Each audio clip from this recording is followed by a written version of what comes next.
Welcome to BCom Part 2 students. Now we are discussing redemption of debentures. For that purpose, we are concerned with the problem solving. So, see the problem about redemption of debentures by applying sinking fund method. Problem: Moon Limited has 12 lakh 5% debentures outstanding on 1st April 2019.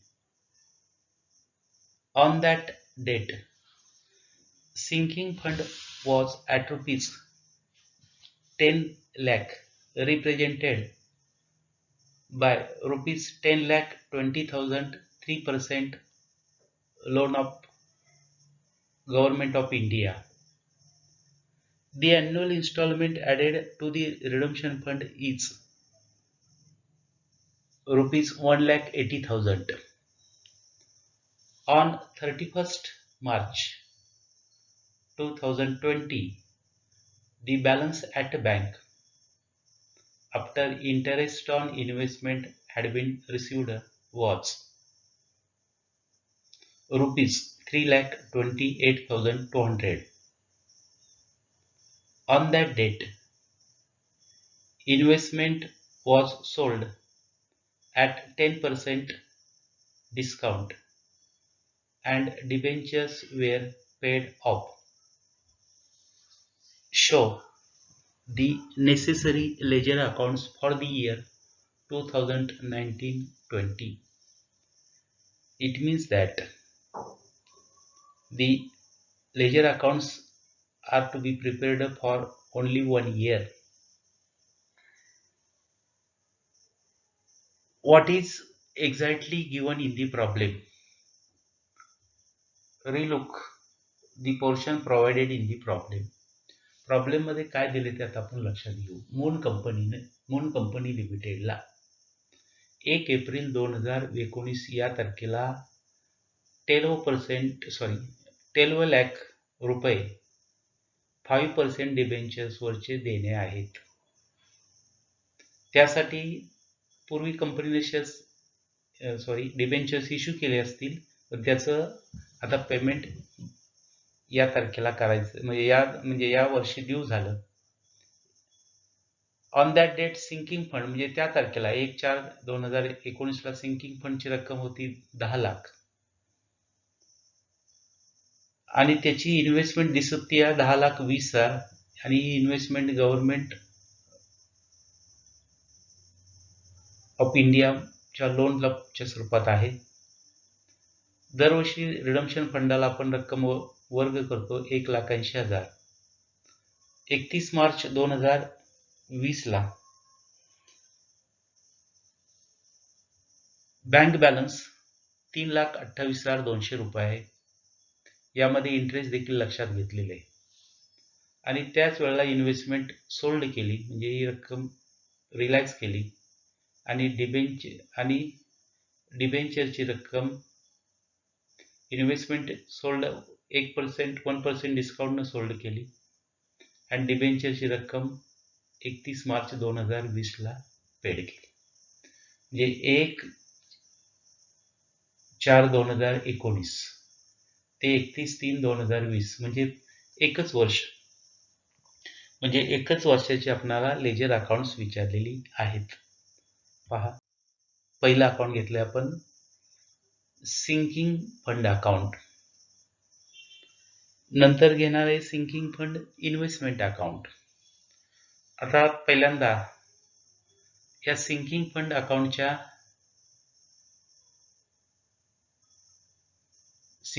अकाउंटच्या credit बाजूला पहा.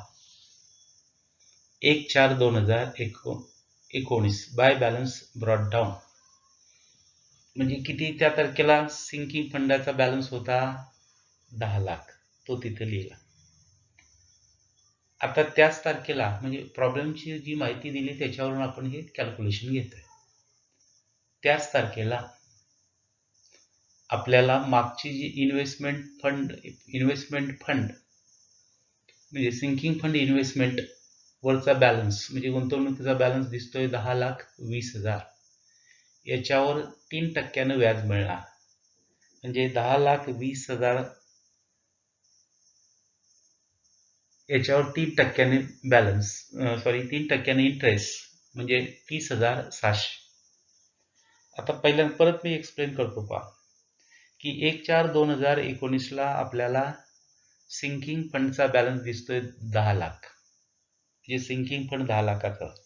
पण sinking fund investment म्हणजे याच्यावर व्याज मिळून असं त्याची investment किती दिसते 10,20,000. आता हेच आपण इथं रेकॉर्डला घेतोय. सिंकिंग फंड अकाउंटच्या क्रेडिटला 1/4/2019 बाय बॅलन्स ब्रॉट डाऊन फंडाची रक्कम 10 लाख. आता या वर्षाचं म्हणजे 31/3/2020ला हे वर्ष संपणार. त्यावेळेला आपल्याला गुंतवणुकीवर 3% व्याज मिळणार. म्हणजे 10,20,000च्या 3% 30,700 व्याज मिळणार. म्हणजे interest on sinking fund investment account debit to sinking fund 30,700. यावर्षी आपण फंडाला रक्कम वर्ग करणार. दरवर्षी मागे केली होती. आता मागचं काही विचारलं नाही, फक्त चालू वर्षाचं विचारलंय. चालू वर्षी रक्कम किती केली फंडाला, तर फंडाला वर्ग केली रक्कम 1,80,000 31/3/2020ला. म्हणजे याची एंट्री आपण शिकलेलं आहे. Profit and loss surplus account debit to sinking fund account. Credit बाजूला पहा 31/3/2020 by profit and loss account 1 lakh, profit and loss surplus account 1,80,000 to sinking fund account. आता हे अकाउंट पूर्ण करताना आपल्याला करस्पॉन्डिंग अकाउंट बघावं लागेल. सिंकिंग फंड इन्व्हेस्टमेंट अकाउंट ते पुढं आपलं आलेलं आहे. पण सिंकिंग फंडवर जो आपल्याला म्हणजे प्रॉफिट झालाय इन्व्हेस्टमेंटवर, म्हणजे सिंकिंग फंड विकले आणि त्याच्यावर जो प्रॉफिट झाला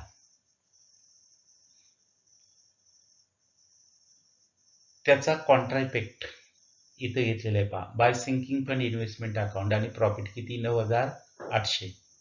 दोन्ही बाजूंची बेरीज 12,20,400 12,20,400. आता पहा सिंकिंग फंड इन्व्हेस्टमेंट अकाउंट. इथं सिंकिंग फंड इन्व्हेस्टमेंट अकाउंटला दिसते बॅलन्स लिहिला आपण 1/4/2019ला टू बॅलन्स ब्रॉट डाऊन किती होता 10 लाख. ही आपण इन्व्हेस्टमेंट किती रुपयाला विकली 10,09,800ला.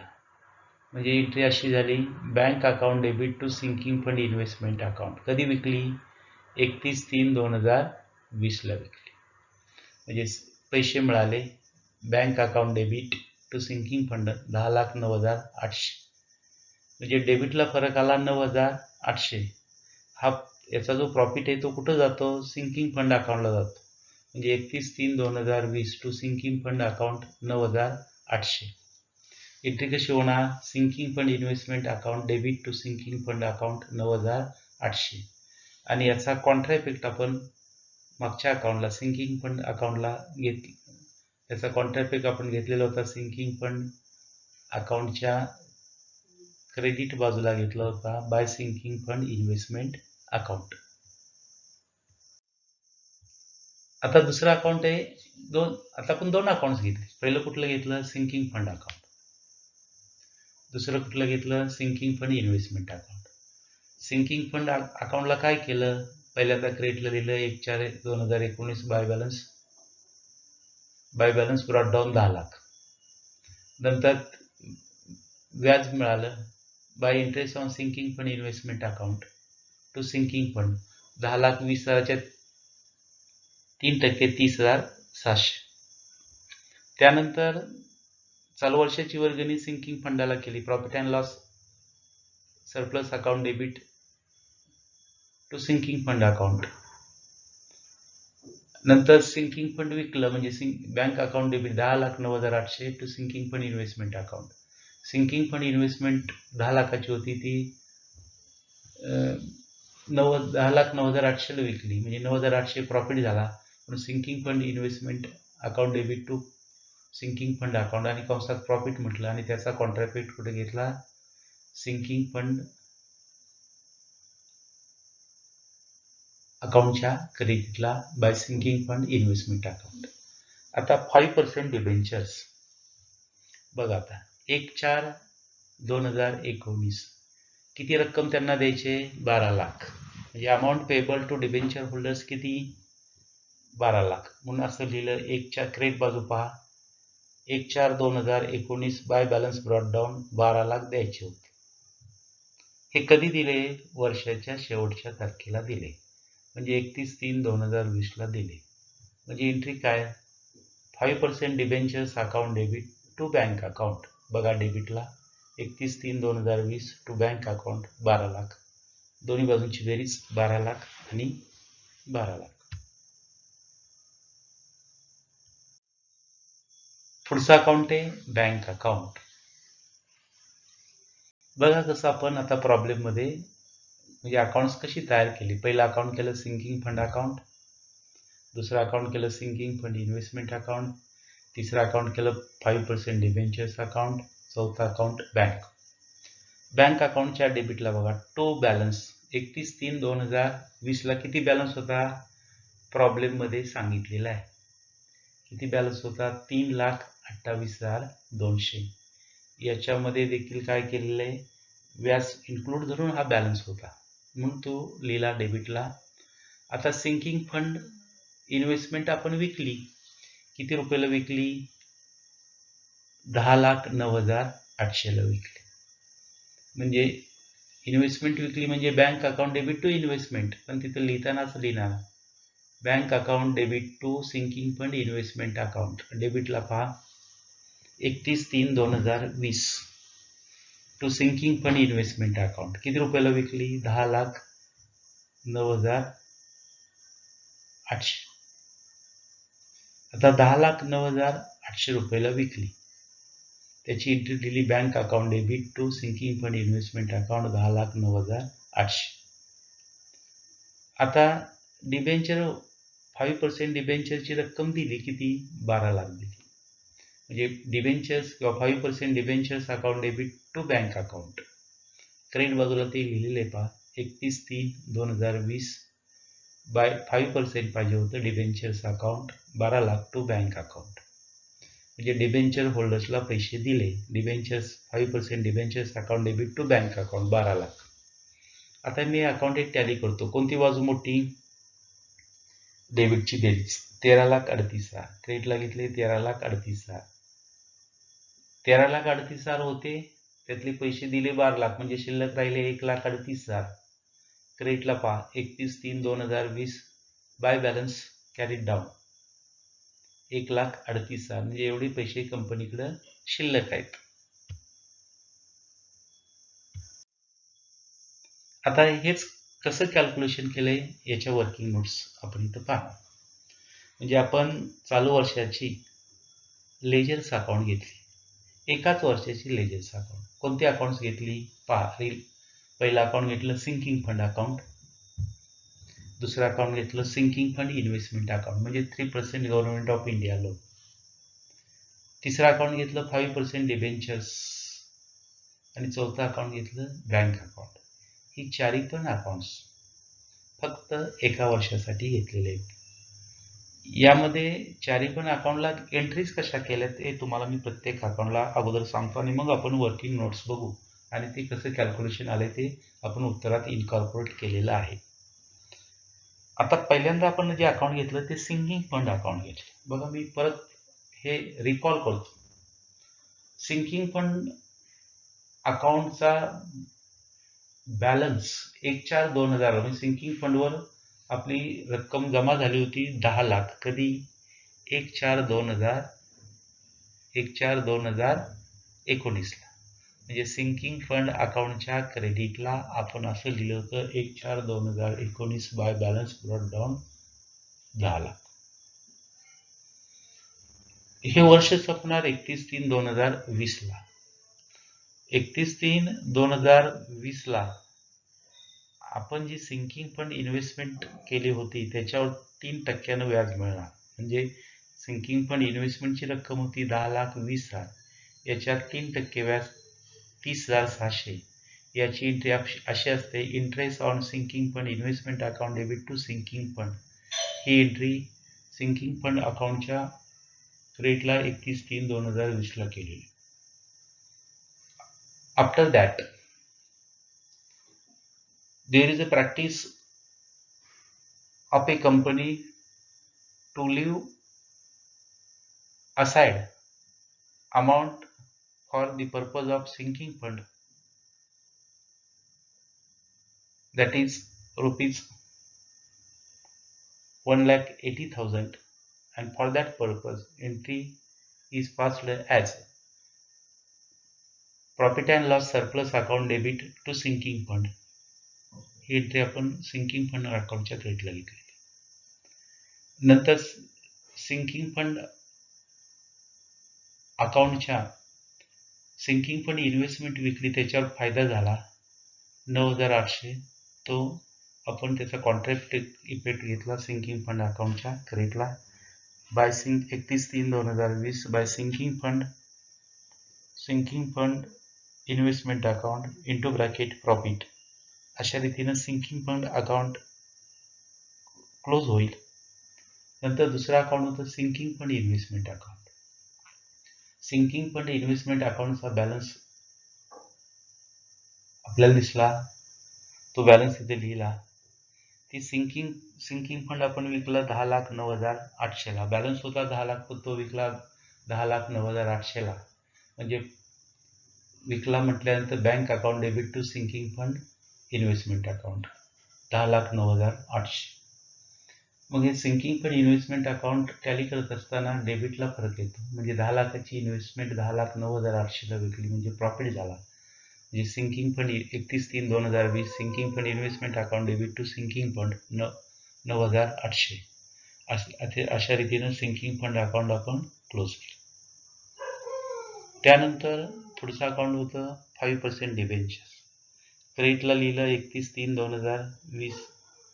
क्रेडिट लिहिलं, रक्कम ड्यू होती 1/4/2019 बाय बॅलन्स ब्रॉट डाऊन. किती द्यायचं होतं त्यांना? 12 लाख.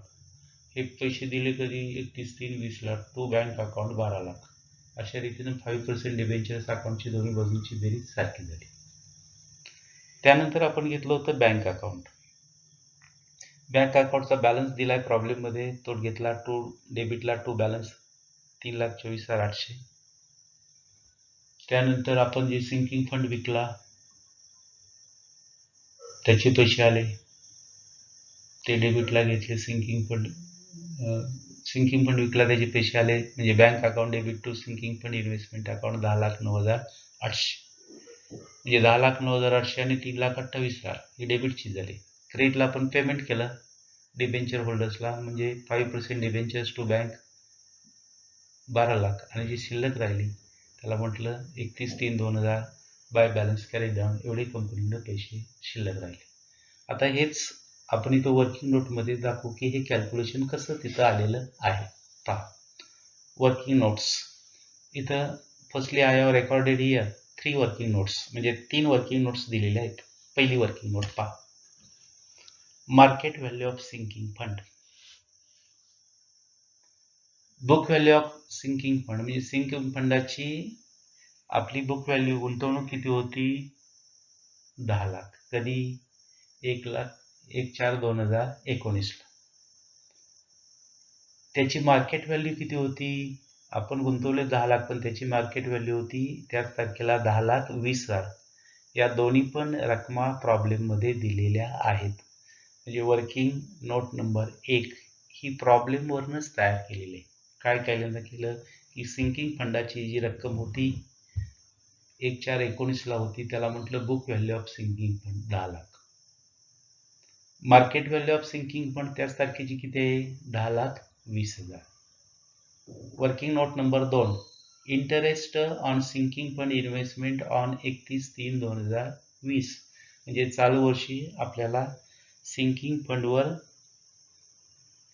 गुंतवणुकीवर व्याज किती मिळालं, तर आपली मार्केट व्हॅल्यूवर आपण 3% कॅल्क्युलेट केलं. किती 3%? 10,20,000च्या 3% किती आले? 30,600. याची एंट्री आपण घेतलेली सिंकिंग फंड अकाउंटला घेतलेली आहे. म्हणजे एंट्री अशी घेतलेली आहे 31/3/2020. Interest on sinking fund investment account debit 30,600 to sinking fund 30,600 sinking fund अकाउंटच्या क्रेडिटला आपण रेकॉर्ड केलेलं आहे. आता सिंकिंग फंडची इन्व्हेस्टमेंट किती रुपयाला विकली हे आपल्याला शोधायचं.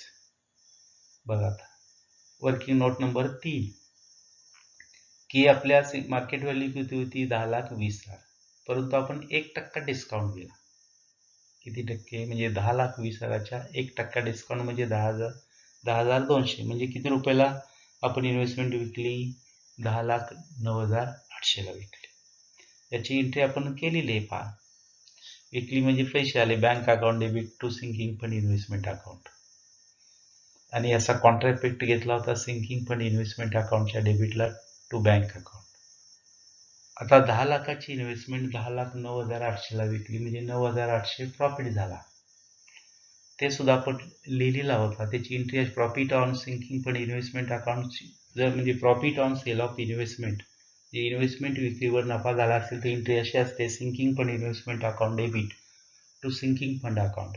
म्हणजे सिंकिंग फंड इन्व्हेस्टमेंट अकाउंटच्या डेबिटला आपण लिहिले टू सिंकिंग फंड 9,800, आणि याचा कॉन्ट्रा इफेक्ट त्याला म्हटलं प्रॉफिट, आणि त्याचा कॉन्ट्रा इफेक्ट घेतला सिंकिंग फंड अकाउंटच्या क्रेडिटला 31/3/2020 by sinking fund investment account आणि कंसात म्हटलं प्रॉफिट. अशा रीतीने ह्या 3 नोट्स आपल्याला इथं क्लिअर झालं. Note number 4. काय नोट नंबर 4 आहे? तर नोट नंबर 4 आहे profit on sale of sinking fund investment account. की सिंकिंग फंडाची जी इन्व्हेस्टमेंट होती त्याच्यावर किती प्रॉफिट झाला. किती रुपयाला विकली? 12 लाखाची बुक व्हॅल्यू होती सिंकिंग फंड, त्याच्यावर 1% डिस्काउंट दिला म्हणजे 10,200 रुपये डिस्काउंट दिला, म्हणजे ती रक्कम 10,20,000ची इन्व्हेस्टमेंट जरी बुक व्हॅल्यू असली तरी ती विकताना त्याच्यावर 1% डिस्काउंट म्हणजे 10,200 वजा केले, म्हणजे प्रत्यक्ष ती सिंकिंग फंड इन्व्हेस्टमेंट विकली 10,09,800ला विकली. त्याची बुक व्हॅल्यू किती होती? 10 लाख, म्हणजे प्रॉफिट किती झाला? 9,800. Working note number 5 journal entry for profit on sale of sinking fund investment account. याची एंट्री कशी असते? Sinking fund investment account debit to sinking fund account being profit on sale of investment transferred. म्हणजे याची आपण entry sinking fund अकाउंटला घेतली. बस sinking fund अकाउंटच्या डेबिटला 31/3/2020 एकाच वर्षाचं आहे. Sinking fund investment account to sinking fund आणि कंसात म्हटलंय प्रॉफिट. याचा कॉन्ट्राफिट कुठे घेतला आहे? याचा कॉन्ट्राफिट घेतला आहे सिंकिंग फंड अकाउंटच्या क्रेडिटला 31/3/2020 लिहिले असं by sinking fund investment account कंसात लिहिले प्रॉफिट. इथं नॅरेशन लिहिलं बघा, being profit on sale of investment transferred. अशा रीतीने आपण 5 नोट्स घेतल्या आणि हे सिंकिंग म्हणजे हा प्रॉब्लेम सोड. आतापर्यंत आपण काय शिकलो की रिडम्पशन ऑफ डिबेंचर्स. फक्त कोणती मेथड शिकलो? By applying sinking fund method only. Debenture redemption करत असताना अनेक मेथड्स आहेत त्या आपण थेरीमध्ये डिस्कस केल्या, पण प्रॅक्टिकलसाठी प्रॉब्लेमसाठी फक्त एकच मेथड आहे सिंकिंग फंड मेथड. आणि सिंकिंग फंडसाठी आपण ज्या काही एंट्री असतात redemption of debentures by applying sinking fund method, ज्या काही एंट्रीज आहेत त्या आपण सुरुवातीला चॅप्टरच्या शिकलेलो आहोत, घेतलेल्या आहेत. त्याच्याशी रिलेटेड एक 4 प्रॉब्लेम आपण 4 घेतले की नुसत्या एंट्री कशा करायच्या. 3 वर्षाच्या एंट्री, 4 वर्षाच्या एंट्री अशा एंट्रीज घेतल्या. सगळ्या एंट्री विचारत नाहीत, जेवढ्या वर्षाच्या विचारल्या तेवढ्या प्रॉब्लेम, पण बेसिक एंट्री त्याच आहेत. चेंज कुठं होतो की तुमचं इंटरेस्ट कॅल्क्युलेशन, तारखा, अमाऊंट्स इथे चेंज. एंट्रीमध्ये काही नाही. म्हणजे जो थेरॉटिकल बेस आहे किंवा एंट्री बेस आहे तो कॉमनच आहे. वर्ष कुठलं पण असू द्या, अमाऊंट काही पण असू द्या, हा असे 4 एक प्रॉब्लेम घेतले आपण. 3-4 प्रॉब्लेम कसे घेतले की फक्त जर्नल एंट्रीज कशा करायच्या. त्यानंतर जे प्रॉब्लेम घेतले ते घेतले की फक्त लेजर अकाउंट्स कशी करायची. विशेष करून कोणती? सिंकिंग फंड अकाउंट आणि सिंकिंग फंड इन्व्हेस्टमेंट अकाउंट. आत्ताच्या प्रॉब्लेमला काय घेतलं की व्हेरियस अकाउंट्स. आता हे फक्त एका वर्षासाठी घेतले. आपण जे सिंकिंग फंड अकाउंट आणि सिंकिंग फंड इन्व्हेस्टमेंट अकाउंट जी अकाउंट्स घेतली ते 3 एक प्रॉब्लेमला घेतले. ते 3 वर्षासाठी घेतली किंवा 4 वर्षासाठी घेतली. पण आत्ता जे घेतले अकाउंट 4 आपण sinking fund account, sinking fund investment account, 5% debentures account, bank account हे एकाच वर्षासाठी घेतले. म्हणजे यामध्ये थेरी पण आपल्याला माहीत झाली, प्रॅक्टिकल अप्रोच पण माहीत झाला. आता मी याच्यावरचा एक शेवटचा प्रॉब्लेम घेणार आहे आणि हा आपला रिडम्पशन ऑफ डिबेंचर डिस्कशन आपण थांबवणार आहोत आणि त्यानंतर नवीन पार्ट आपण सुरू करणार आहोत. तत्पूर्वी अजून एक मी प्रॉब्लेम याच्यावर घेणार आहे की it is the combination of all things. शेवटचा अजून एक प्रॉब्लेम आपण घेणार की ज्यामध्ये डिबेंचर असेल, डिबेंचरचा प्रॉब्लेम असेल, एंट्री पण असतील आणि लेजर अकाउंट्स पण असतील. म्हणजे 3 वर्षाच्या समजा एंट्री असतील तर 3 वर्षाची सिंकिंग फंड अकाउंट आणि सिंकिंग फंड इन्व्हेस्टमेंट अकाउंट देखील असेल. म्हणजे इथं कॉम्बिनेशन ऑफ ऑल थिंग्स. आपल्या लक्षात आलं असेल की accountancy is not difficult, only practice is very essential. Practice makes a man perfect. So practice is the only solution of getting good marks in accountancy. So solve yourself problem as related to issue of shares as well as related to redemption of debentures. I have taken to certain problems on it, but it is your responsibility to do things sincerely for getting proper success. Therefore, I have discussed various issues related to redemption of debentures by applying sinking fund method. आणि अजून आपण याच्यावर एक problem घेणार आहे की ज्याचं combination आहे. यातला कुठल्याही प्रकारचा आपल्याला परीक्षेमध्ये प्रॉब्लेम येऊ शकतो किंवा शॉर्ट नोट्स सुद्धा येऊ शकतात. काय शॉर्ट येऊ शकते की redemption of debentures by sinking methods, by applying sinking fund method, procedure applied for redemption of debentures, किंवा नुसतं असं पण येऊ शकतं sinking fund account. Sinking fund अकाउंटचं सिंकिंग फंडला दुसरं नाव आहे डिबेंचर रिडम्पशन रिझर्व. म्हणजे या बाबी आपल्या लक्षात आल्या. परीक्षेमध्ये थेरॉटिकल पार्ट असं प्रॉब्लेममध्ये काय होऊ शकतं, 3 वर्षाच्या जर्नल एंट्रीज येऊ शकतात किंवा 3 वर्षाला अकाउंट्स विचारू शकतील, सिंकिंग फंड अकाउंट आणि सिंकिंग फंड इन्व्हेस्टमेंट अकाउंट. जास्त एंट्री नाहीत, एंट्री मिनिमाइज आहेत. फक्त आपल्याला काय करायचं आहे की त्या टॅक्टफुली आपल्याला इथं रेकॉर्ड करायचे आहेत. म्हणजे as per the information provided in the problem exact answer is required in solution. So by considering the direction of the problem, we are providing solution. So this is the part of entire discussion as related to redemption of debentures by applying sinking fund method. अजून एक आपण त्याच्यावरचा शेवटचा problem म्हणजे पुढच्या लेक्चरला आपण घेणार आणि त्यामध्ये तुम्ही एकदम व्यवस्थित लक्ष दिलं तर तुम्हाला त्यातल्या सगळ्या या चॅप्टरच्या आयडियाज त्या ठिकाणी क्लिअर होतील. म्हणजे ह्या ज्या आयडियाज आहेत ते आपल्याला कन्वर्ट करायचे असतात. म्हणजे म्हणजे रिकॉल एक सिस्टीम असते अकाउंटन्सीमध्ये. रिकॉल करणे म्हणजे एंट्री आपल्याला येतात का आपण आपल्या रिकॉल करणे म्हणजे परत आठवणे, त्याला आपण रिकॉल सिस्टीम असं म्हणतो. तर तुम्हाला एंट्रीज माहीत पाहिजेत. बेसिक एंट्री जर रिडम्पशन ऑफ डिबेंचरच्या माहीत असतील तर उत्तर घेता येईल. अशा रीतीनं आजचं आपलं लेक्चर या ठिकाणी आपण थांबवू. थँक्यू.